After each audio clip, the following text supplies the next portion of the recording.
eu estou desafiando, presta atenção, eu estou desafiando a Polícia Federal, que participou do inquérito, estou desafiando o Ministério Público, estou desafiando os juízes que participaram do meu julgamento, estou desafiando os empresários brasileiros, estou desafiando os políticos que gostam e que não gostam de mim, a mostrarem uma única prova de ilícito cometida por mim na minha vida pública. Então eu estou desafiando porque eu tenho consciência que eu sou inocente. Por isso é que eu estou desafiando. Eles têm muita facilidade de me desmoralizar. É só apresentar uma prova. Você sabe qual foi a acusação feita contra mim?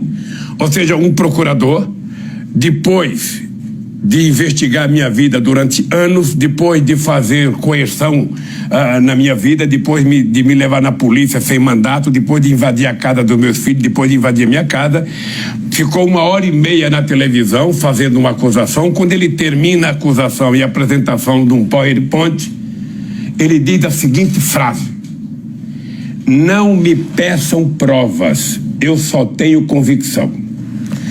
Quando o cidadão fala isso, ele deveria ser preso na hora e ser exonerado a bem do serviço público. Aí, essa frase ontológica vai para o juiz. Aí, depois de todo o inquérito, o juiz me condena. E sabe qual é o crime? Eu fui condenado, o crime é fato indeterminado. Ou seja, ele também não sabe qual é o crime que eu cometi. Então, eu estou atrás do crime que eu cometi. O TRF4, que é a instância, que é a segunda instância, me julgou sem ler o processo.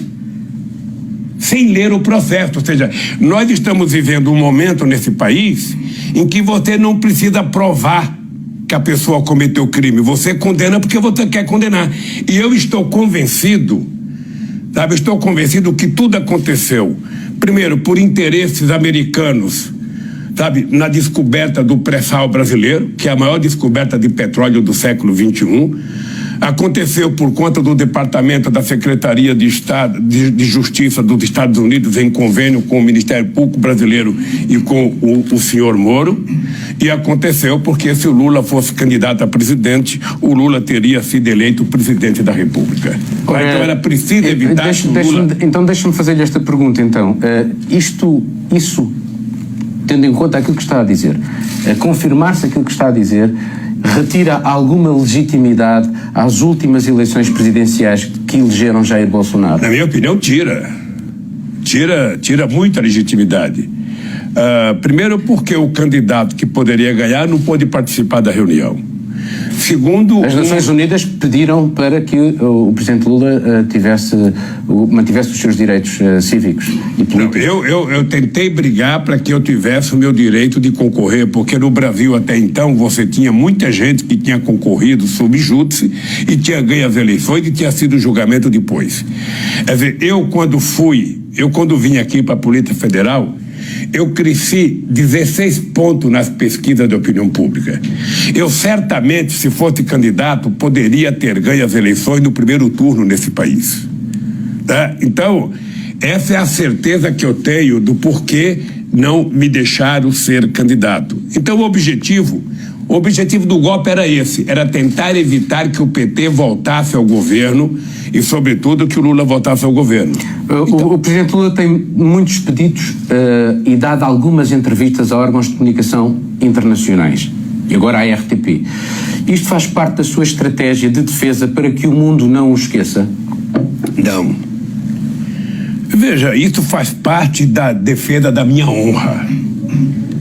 Isso faz parte da defesa da minha dignidade. Eu digo sempre o seguinte: eu fui criado e educado por uma mulher, sabe, analfabeta, que era minha mãe. E a minha mãe me ensinou uma coisa: ela me ensinou a ter caráter, ela me ensinou a andar de cabeça erguida. E eu resolvi levantar a cabeça, sabe, para poder me defender. Eu tenho mais de 80 capas de revistas contra mim. Eu tenho mais de 200 horas do principal jornal da televisão brasileira contra mim. Eu tenho milhares de primeira página de jornais contra mim. Eu tenho milhares e milhares de páginas de jornais contra mim. tem milhares de notícias de rádio contra mim.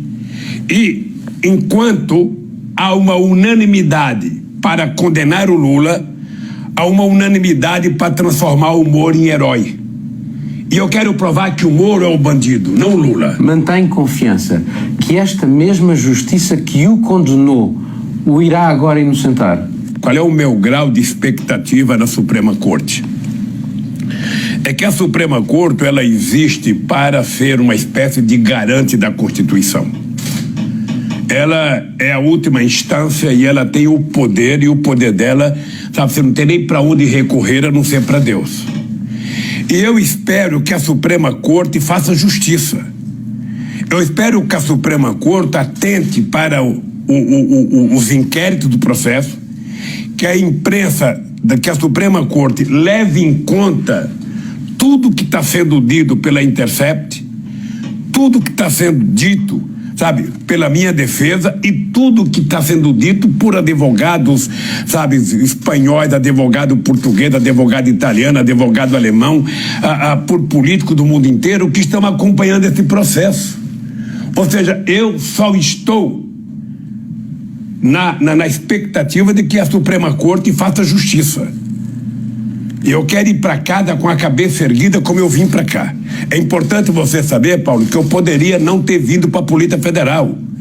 Eu poderia ter ido para um outro país, eu poderia ter ido para uma outra embaixada. Eu tomei a decisão de vir para cá porque eu quero provar minha inocência e quero provar que o Moro é mentiroso. Quero provar que o Moro é um ídolo de barro. Quero provar que os procuradores que me julgaram, que me acusaram, são mentirosos. É por isso que eu estou aqui. A última campanha eleitoral houve dois temas muito marcantes: a corrupção no Brasil, generalizada, e fizeram de si um exemplo dessa corrupção, enquanto